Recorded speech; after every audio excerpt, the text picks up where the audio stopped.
नमस्कार दोस्तों। आज 10 सितंबर 2022 से श्राद्ध हैं स्टार्ट हो रहे हैं।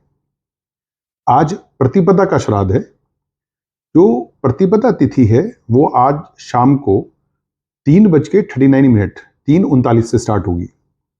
जब भी हम श्राद्ध मनाते हैं तो श्राद्ध के पीछे एक नियम ये है कि श्राद्ध के अपराह्न काल में जो तिथि होती है उसी में श्राद्ध मनाया जाता है।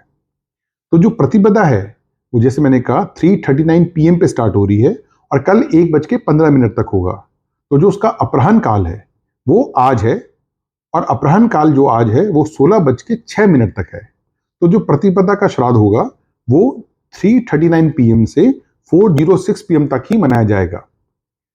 इन्हें पार्वण श्राद्ध कहते हैं। बहुत लोग पूछते हैं कि अगर हमने गया में श्राद्ध कर लिया है तो क्या हमें वार्षिक श्राद्ध मनाने की जरूरत है? तो बिल्कुल आपको मनाना चाहिए। जैसे मैंने पहले भी वीडियो में अपने कहा था कि श्राद्ध का मतलब होता है श्रद्धा पूर्वक किया गया कोई भी कार्य जो हम अपने पितरों के निमित्त करते हैं। और इस श्राद्ध काल में हमारे पितृ इन 15 दिनों में हमारे पितृ हमारे घर उनका आगमन होता है, हमें अपना आशीर्वाद देते हैं। तो कौन नहीं चाहेगा कि साल दर साल उनके पितृ, उनके माता पिता, उनके दादा दादी जो इस दुनिया में नहीं है वो उनके घर पे आए, उनके घर को पवित्र करें और उनको आशीर्वाद दें। तो ये कहना है कि हम गया में श्राद्ध कर चुके हैं और उसके बाद श्राद्ध हम दोबारा घर में नहीं करते तो ये बिल्कुल गलत है। आप साल दर साल, मैंने इसलिए कहा ये पार्वण श्राद्ध है। और दूसरा मैंने आपसे कहा कि ये अपराह्न काल में, अपराह्न काल दिन में 4 पहर होते हैं। पहले पहर को प्रातः काल कहते हैं, दूसरे पहर को मध्याह्न काल, तीसरे को अपराह्न काल और चौथे पहर को सायंकाल कहते हैं। तो जो दिन का तीसरा पहर है उस समय श्राद्ध किया जाता है। तो एक चीज हमने कहा कि प्रतिपदा का श्राद्ध आज यानी 10 सितंबर को होगा, कल 11 सितंबर को नहीं। और ऐसे ही एक और दिन आपको दिखेगा सप्तमी का श्राद्ध। सप्तमी तिथि 16 तारीख और 17 तारीख सितंबर दोनों दिन अपराह्न काल में है। जैसे मैंने कहा कि अपराह्न काल की तिथि में श्राद्ध होता है और सप्तमी 16 तारीख को भी अपराह्न में है और 17 तारीख को भी अपराह्न काल तक है। तो यहां नियम है कि जिस तारीख को वो ज्यादा समय तक अपराह्न काल में रहेगी उस तारीख को होगा। तो 16 सितंबर को जो सप्तमी है वो पूरे अपराह्न काल में व्याप्त है, जबकि 17 में वो आंशिक रूप से ही है। तो जो सप्तमी का श्राद्ध है वो इस बार 16 तारीख को होगा, दैट इज फ्राइडे। इस कारण इस बार सैटरडे को कोई भी श्राद्ध नहीं है। अष्टमी का श्राद्ध फिर रविवार को होगा। तो जिनका सप्तमी का श्राद्ध पड़ता है घर में, अगर कोई पूर्व सप्तमी को गए हैं, अच्छा ये भी जब एक क्वेश्चन आता है कि श्राद्ध किस दिन मनाएं, तो जिस दिन आपके पितरों की डेथ हुई थी आपको उस दिन की तिथि लेनी है। आप किसी पंडित से पूछ सकते हैं, पंचांग में पूछ सकते हैं, या आप आजकल दुनिया भर के सॉफ्टवेयर हैं, अगर आप उसमें वो डेट डालेंगे जिस दिन उनकी मृत्यु हुई थी तो आपको उस दिन की तिथि मिल जाएगी। मान लीजिए किसी का स्वर्गवास पंचमी को हुआ तो आपका पंचमी का श्राद्ध है, किसी का अष्टमी को हुआ तो उनका अष्टमी का श्राद्ध है। तो जैसे मैंने कहा कि इस बार सप्तमी का श्राद्ध 16 तारीख 17 तारीख दोनों दिन दिखेगा आपको, पर आपको 16 तारीख को मनाना है क्योंकि जो अपराह्न काल की जो तिथि है 16 तारीख की वो ज्यादा है और 17 तारीख को जो अपराह्न काल में तिथि है वो थोड़ी सी आंशिक है, कम है।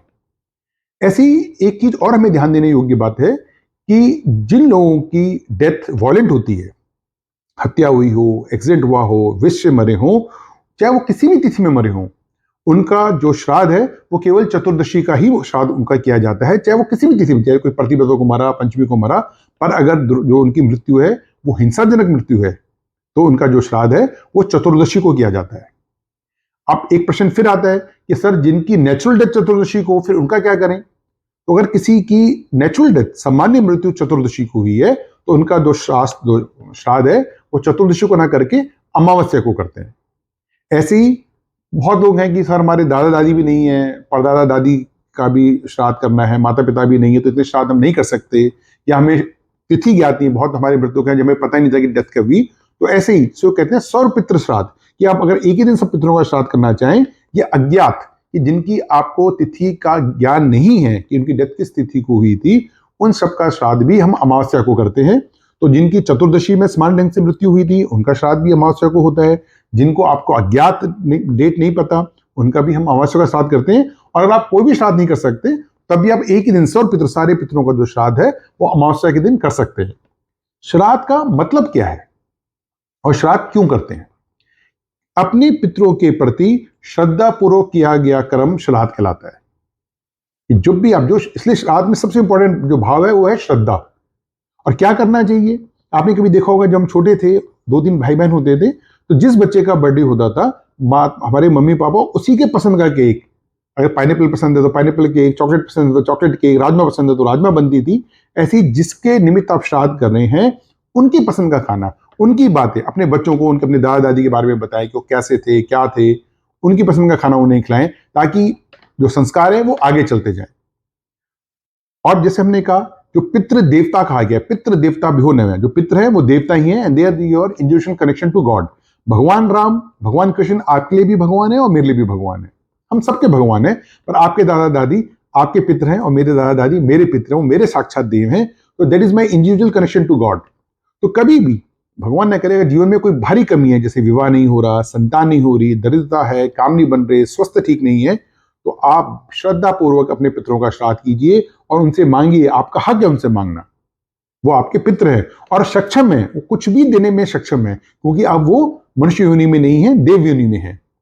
तो उनसे श्रद्धा पूर्वक उनको याद करिए। मैंने कहा, उनका जो भोजन पसंद था, प्रिय भोजन था, वो प्रिय भोजन अपने बच्चों को खिलाइए। अपने श्राद्ध का अधिकारी कौन है, श्राद्ध खाने का अधिकारी कौन है, ये भी प्रश्न उठता है। तो आपकी बहन, बेटी, बहनोई, जीजा, भांजा, ये सबसे योग्य। देखिए, श्राद्ध में दोस्तों को नहीं बुलाते, श्राद्ध में पड़ोसियों को नहीं बुलाया जाता।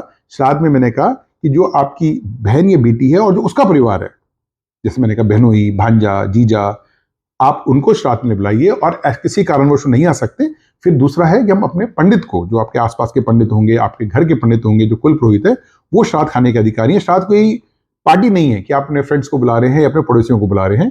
तो कोशिश करिए कि आपकी बहन, आपकी बेटी उस दिन आए, श्राद्ध खाए और उनको श्राद्ध का फिर आप उनको जो भी इनके निमित्त देना है आप उनको दीजिए। श्रद्धापूर्वक इस काम को करिए। और मैं आपको आश्वासन देता हूं कि ये सबसे बढ़िया त्योहार होना चाहिए। देखिए, इसकी टाइमिंग भी कितनी अच्छी है कि अभी कल गणपति हमारे घर से विदा हुए और 15 दिन बाद दुर्गा जी हमारे घर में स्थापित होगी, और इन दोनों के बीच में हमारे पितृ हमारे घर आए हुए हैं। तो उत्सव मनाइए, उनके साथ रहिए। बहुत लोग, एक और की विनती है कि श्राद्धों में कुछ नया नहीं खरीदना, नया नहीं पहनना, बिल्कुल गलत है। देखिए, जब आपके माता पिताजी, दादा जिंदा थे तो आपकी सफलता से कितनी खुशी होते थे, कितनी उनको अपार हर्ष होता था। तो अभी वो आपके घर आए हैं, and this is the time where you can bring them in your joy. आपकी अगर कोई खुशी, आपने कोई कार खरीदी है, कोई नया फ्लैट खरीदा है और आप मानते हैं कि श्राद्ध में आपके पितर आपके घर आए हैं, तो they are part of this celebration. तो बिल्कुल खरीदिए। ये कहीं शास्त्र में नहीं लिखा कि शास्त्र में कुछ नया नहीं, कि श्राद्धों में कुछ नया नहीं खरीदना। बिल्कुल खरीदिए और उनकी ब्लेसिंग लीजिए और बहुत अच्छी तरह इसको उत्सव मनाइए। मैं हमेशा कहता हूँ, श्राद्ध एक उत्सव है और आप सबको मेरा आशीर्वाद है कि आप उस उत्सव में बहुत अच्छी तरह से मनाइए। खुश रहिए।